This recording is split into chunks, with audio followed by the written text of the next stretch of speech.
Good morning, everybody. It is March 20th, 10 a.m. in the morning on this lovely Friday. Yay, first day of spring. Yeah, very funny. The fact is that we had snow on Monday. No, like, everyone, I'm serious. We had snow on Monday. So, okay, a couple of things released at the time of this recording. One thing, I gotta pull up on here. Dang, that's not what I'm trying to do. I ain't doing numbers, everybody. One thing we will talk about near the end of the podcast, everybody, is the Spiderman brand new day trailer. It just released on Wednesday. Looks really good. We've had a whole big theory about it on different things that are happening with it. There's a lot of meat there in that little bitty trailer. Oh yeah. Possible Easter eggs. Yeah. Hold on 1 second. Don't move. I'm moving a cord around because the headphone cord got caught. Wow, and your mother hadn't been there. Yeah, no. Okay, so first things first, everybody. Gaming news, nothing really new going on in the gaming world. Nothing really going on in the music world. No.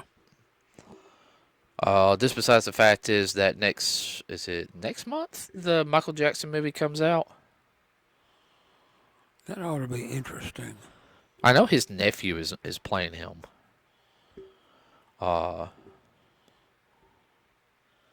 Interesting fact though about Michael, everybody.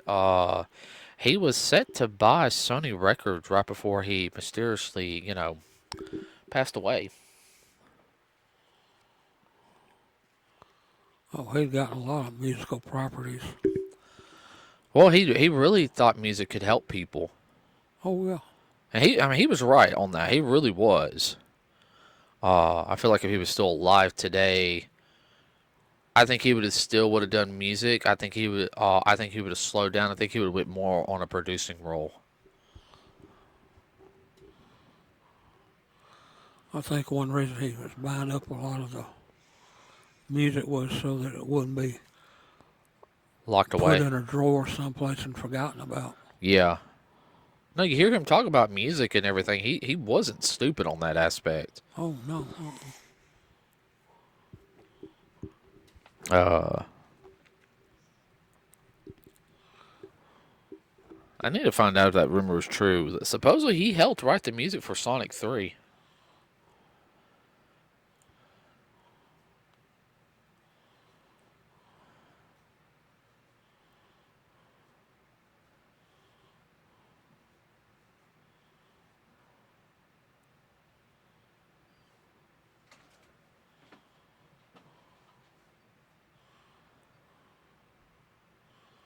Okay, he was heavily involved in creating the soundtrack for Sonic 3, though he was uncredited.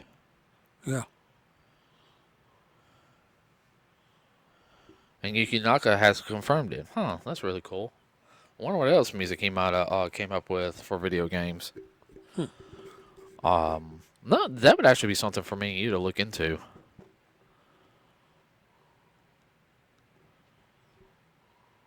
I'm sorry, I got off train of thought. You know what he would have liked in this day and age? I think if he was still alive, he would have really liked the J-pop, K-pop stuff. Oh, K-pop. Oh, yeah. Yeah, I've been right up his alley. Oh, yeah, with all the choreography.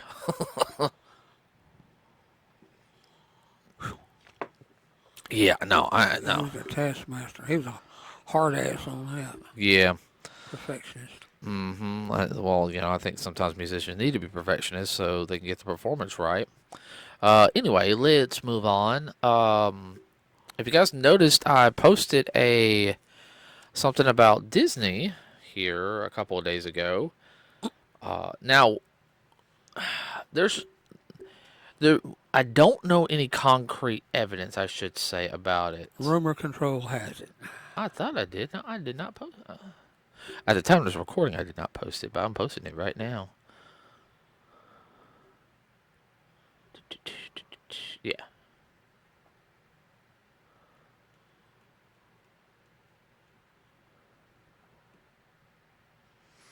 CEO of Disney, Bob Iger, is stepping down. Everybody, He's gone with the wind. as of today was his last day. He stepped out 9 months early. Now the rumor is that because no Disney animated film got a Oscar award this year again, so this was like the fourth year in a row. Disney animation usually gets at least one Oscar award. If you guys didn't know, back in the day when you had Disney animation films, they always won an Oscar. Um, Now, whether it's through storytelling, music, or um, animation, now I think they had a couple animate films this past year. I know Zootopia 2 was their biggest one. It like did 1.6 billion dollars. It did better worldwide than it did domestically. But I can see that.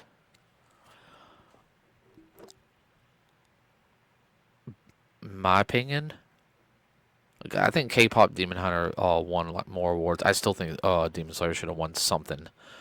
I don't care what anybody sits there and says on that one. I will die on that hill. Because that animation was so daggum good. What? Well, we know what the Oscars are. It's not really fair. No, no, the Oscars aren't fair all around. Everybody, okay. That's something that I don't. It's a lot of backstabbing. A lot of The fans have nothing to do with it. no. It's the association. Yeah, period. Uh, It's not like the Grammys. yeah, or the People's Choice Awards. That's more fair. Yeah, Uh, excuse me, burped. I don't know. Like I feel like Disney's animation films have not been that good the past couple years, in my opinion. Like they just haven't really. They've been kind of eh. Uh, they laugh that little something. well, I mean, even some of the animation, just to me, is just not. It's not. How do you put it? Up to par. Yeah.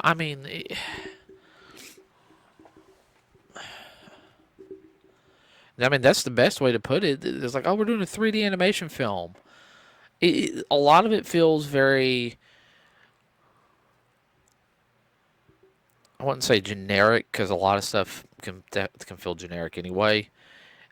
Like you said, it just. I don't know. Uh, I think also the fact is that there's no variety in how Disney does their stuff anymore. Does that make sense? Yeah, it does in a way. I'm gonna clear your throat just a little bit. Dad, do you want to clear your throat just a little bit? Do what now? Clear your throat. Is that better? Oh, that's definitely better on my end and their end too. I got him hearing aids, everybody, so I don't have to yell at him as much. Uh,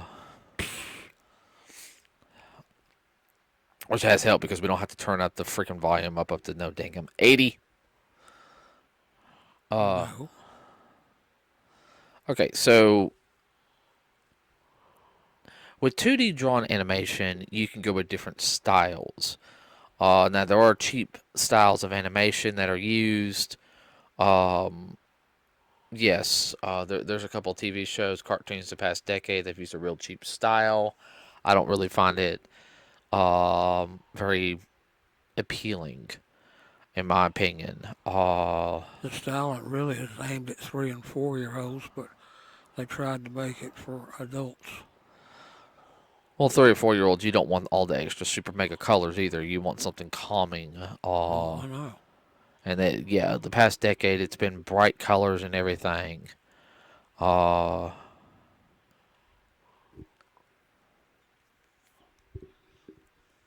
anyway, That's a topic for another day. Well, I don't think it also helps with like the live action box office for a lot of Marvel stuff hasn't done as really good as we think it should have. I don't know if it's Marvel fatigue or whatever, or just bad timing. And then you've got uh, Snow White didn't help. Uh, I mean, you saw how bad that movie did. Yeah. So I mean, I don't know how good the parks are going. I mean, the parks are doing good, but they've gone up in price. Then you've got the cruises. With everything going on, I'm not saying Disney's not making money, but I think Bob allowed some things to happen that shouldn't have happened. Well, there's getting ready to be a change too, but this happened about 20 years ago too. Times are changing, people are changing. So, what's the word? There's getting ready to be a new movement. Mm-hmm. Well, I mean, that was also the whole thing. Like Disney for a good, and I hate saying it, everybody. Disney started making a change in the early 2000s, Yes. and I didn't like where it was going. I was like, oh great. I think it started hitting what 2007. Uh, About 20 years ago. yeah, about 20, and it really went through a change. We saw it and everything. Uh, I know they're finally bringing back their animation studio. I mean, there's been a couple of good things that's come out of Disney, in my opinion, that are worthwhile. It's like, oh, okay, but so maybe I mean, bringing back Star Wars into the fold has been really good. The sequel trilogy is okay. I think of it more as an alternate universe. I think the like Mandalorian, Boba Fett, and Ahsoka are doing a lot better at telling stories. Rebels. Uh, so we'll just have to wait and see on what happens on that end. Maybe whoever takes over is going to bring back classic style Disney stuff. And everyone, you got to understand, classic style Disney wasn't just about cartoons or movies. They had a lot of animation. That I like to see that stuff come back. In some shorts or some series, and not just stuff aimed for little kids. I mean, you can have more teenage to adult programming, and still kids can watch it and be okay with it. Bring back the quality animation like from the 1980s, and what I Yeah. mean by that is, um, I watched it a couple months ago. The first two episodes of it originally premiered on Saturday morning. Everybody in the mid 80s. I'll have to look it up, but it's called Disney's Gummy Bears. Now Disney was very much known back for having certain um, Saturday morning cartoons. Now they weren't always. Some of them didn't do as good as others. Disney's Gummy Bears was 6 seasons, everybody. It aired from 1985 to 1991. Now, it also kept on, everybody. Also, that time period too, they had a lot of stuff for weekday animation, Yeah, afternoon. well, a lot of your Saturday morning cartoons, as usual, as you know, Dad, after a while, they would get a revival on weekday afternoons. Yeah. You might have a cartoon that's 3 or 4 years old. Okay, we're going to put it on weekday afternoons. Let's say we got 65 episodes of the series now.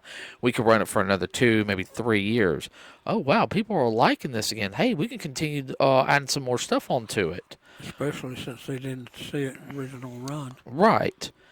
Um, I was too young at the time to watch Gummy Bears, everybody. I mean, I was like 2. So I didn't see the original run of Gummy Bears, but that program is over 40 years old, and the animation is top notch. I mean, even by today's standards, I have not seen anybody match that style of animation. Same thing with there's a whole lot of cartoons, everybody, in the 90s that all ran together. Gummy Bears, DuckTales, Chippendale Rescue Rangers, Darkwing Duck, Tailspin, Bonkers, Goof Troop. all cartoons made by Disney, very much known for the Disney afternoon block. Um, so another one I can also sit there and say is Disney's Gargoyles. That was a lot more teenage. Kids could watch it. Don't get me wrong, everybody. It was a little bit more adult. That was probably the most adult style cartoon that they've ever come up with. I mean, characters did die. They It did talk about some issues, but at the same time, it had the action, had mythology in it. It was very, very well done at the time, and even by today's standards, the animation is on par. So, and looking over something real quick, everybody.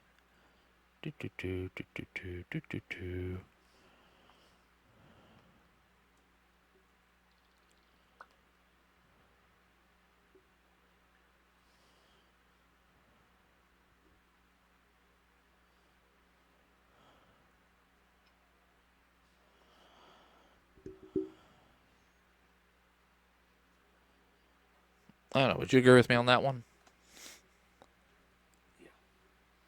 Did you hear what I said? Okay, I was talking about the television series Gargoyles. Oh, I didn't hear that. I was saying the animation was top notch. It really was good. And I ain't talking about the Goliath Chronicles, everybody. That was like the last 13 episodes. Animation was good. Stories were kind of that's what happened when it moved to Saturday mornings. Well, Uh, it was different, and it was ahead of the regular Saturday morning stuff. well, that was. Well, I'm talking about the Goliath Chronicles, Dad. It wasn't as good as the original first two seasons. So, No, like they kind of rushed it. yeah, then it ended.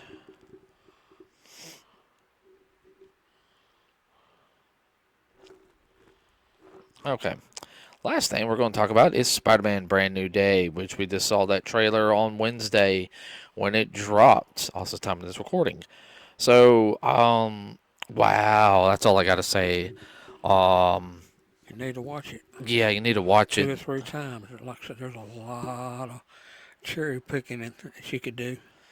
Yeah, there's some covers in it. Everybody they did comic book references in it. There's 3 scenes. Actually, there's about no, there's about 4 or 5 scenes that are all comic book references in there. Yeah, And I'm talking about the covers, like the stills. If you pause it, I mean, it's just basically from a comic book. They got villains popping in left and right. Um, a lot of Easter eggs. a lot of Easter eggs, you know. Oh, you want to tell them about the game Easter egg? Yeah. So whoever, the people working on this, definitely probably played the video games. I'm talking about the two most recent Spider-Man or 3 Spider-Man games. You know, the Spider-Man for the PS4, the Miles Morales, and then the Spider-Man 2 game. Just the way he moves and the way they're doing the camera work on it, it very much feels that you actually feel the web slinging in this one, which I like. Don't get me wrong, I like the other 3 films too. Okay, but this one definitely has more of that down to earth feel to it. You know, he doesn't have the extra suits. He probably still does have the nanotech suit, but he's probably got that put up. Like, I don't need to be wearing this. This is, you know, Yeah, nobody remembers me. Uh, I don't need heroes coming after me. How'd you get that suit? yeah. Um, so, of course, you know, nobody remembers who he is. I think the biggest thing, I understand that's the big thing. Peter's not supposed to have a happy life. He's supposed to be the word, you know, everyone's supposed to crap on him. And, yeah, that's part of him becoming a better person. Uh, I like that aspect that they're pulling that in, that Peter gets the shaft but he keeps doing what he's doing because it's the right thing to do. Yeah. Of course, his powers are acting up. They're talking about he's mutating. If you guys know anything from the comics, or if you've seen the original 90 of the 94 TV series, he's turning into Man Spider. Which is, like I said, a man who's a spider. They've got the Punishers in it. I find it funny. He's about to say the F word and he covers his mouth. Uh, so, I mean, I There was think, no F bomb. yeah, no F bombs. I think Frank Castles is going to be a major player in this one. Um, we finally got to see the Scorpion in it, which everyone's been wanting him. I mean, he is one of Spider-Man's major villains. We only get to see a little bit of the suit with the tail, so I mean, it's going to be interesting how that happens. Uh, I don't. We saw two other villains from the little still shots that they did. Everybody, one being the tarantula. I don't know who the guy is who's throwing the boomerangs at him at that one still. You gonna help me out? Well, you did pretty good. Yeah, but I want you to interject too. Well, it's definitely just you have to watch the trailer 2 or 3 times. If you do, you'll pick up all kinds of things. Rumor has it they're gonna bring Kirk Connors in it, so there's probably gonna be the Lizard in the next film. Yeah. Let's see. Bruce Banner's in it, but I think he's only in it for a little bit. There is a couple of X-Men Easter eggs in this.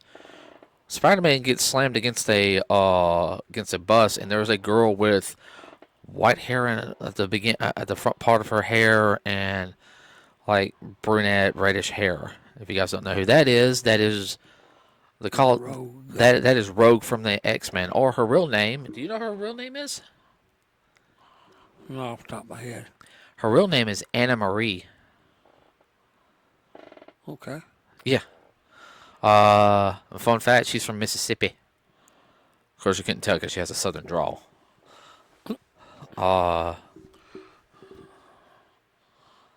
So don't know. I just think that might be an Easter egg.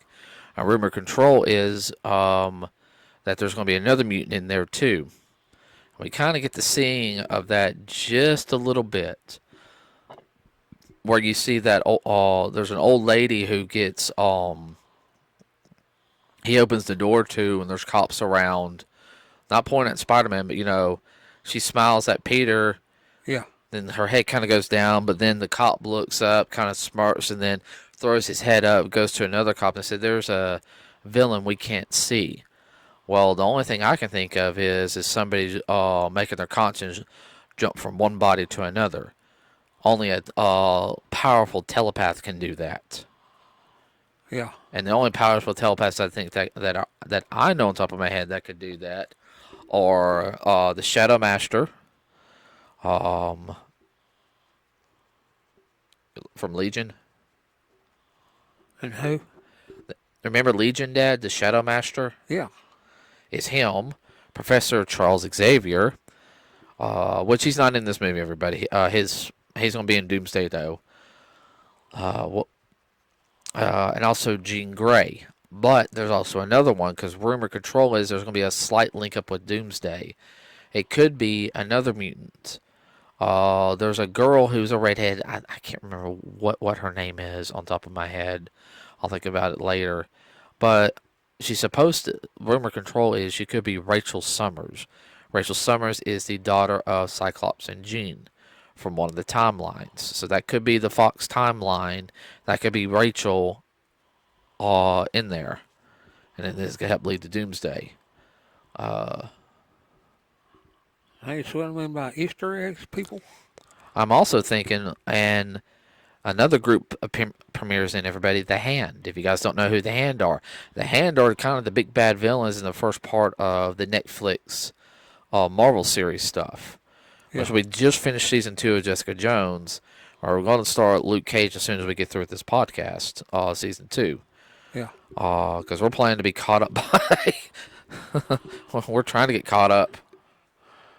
What? Yeah, they keep throwing stuff at us over, man, just get through one thing, they come up with 2 more Because after we get through all the Netflix stuff, we got to hop on all the Marvel stuff. again. Again, yeah. Jeez. Yeah, I know. Well, we can get through the Marvel stuff pretty fast, though. Yeah. I guess we're almost done with all the Star Wars stuff, so that'll free up. Well, we're trugging along. Yeah. So I think the movie's going to do good, but with the hand being there, you guys need to understand also the director of this movie was the director of Shang-Chi. If you guys have not seen that film, that was very martial arts inspired. It's like, okay, we got right, and I can see the same filmography in this film. What about you? Definitely. And Jackie Chan was on set to help with the choreography and his stunt team. So that explains who the hand is. It's his stunt team. And his stunt team, everybody, is top notch. Yeah, they're not a bunch of wannabes. Uh-uh. These are well-trained martial artists. Mm-hmm. So, yeah. I mean, don't come till the end, out until to the end of July, but I'm looking forward to the film, everybody. It's one of those ones we'll watch it in the theater, then we'll get the Blu-ray and watch it 2 or 3 times and try to pick all the Easter eggs out of it. Uh-huh. That's like another series out of Marvel dealing with the timeline stuff with Loki. Yeah. And if you guys are into that, you've got to watch that because if you watch the Loki, was it 2 seasons? Mm-hmm. If you watch that, then a lot of the other stuff that you see in the Marvel, oh, that's where that came from. Yep. Now I see how that connects together. I mean, it is that critical to watch. If you haven't seen it, you need to see it. Yeah. Explain a lot of little stuff happening in the Marvel movies. Like, you think to yourself, well, where'd that come from? Well, watch Loki and you'll find out. Mm-hmm. Okay. With that being said, everybody, we're going to end the podcast today. Please like and subscribe. It really does help us out. We have a Facebook page. We have, excuse me. I'll take some pictures just for fun of some of our future unboxings. Had something come in today. Teasers. That you want to do that one next. That's up to you. I got to figure out a place we're going to put it. I mean, that thing was bigger. Yeah, I was a little bigger than what I thought it was going to be. Okay, Dad. I know. We're about to run out of ceiling space too. Hush. I'm working on it. That's why I'm working on organizing and cleaning. Ongoing process, folks. Yeah. Okay, everybody. We're done for today. Have a wonderful rest of your day. Be safe out there. We are out. Happy spring.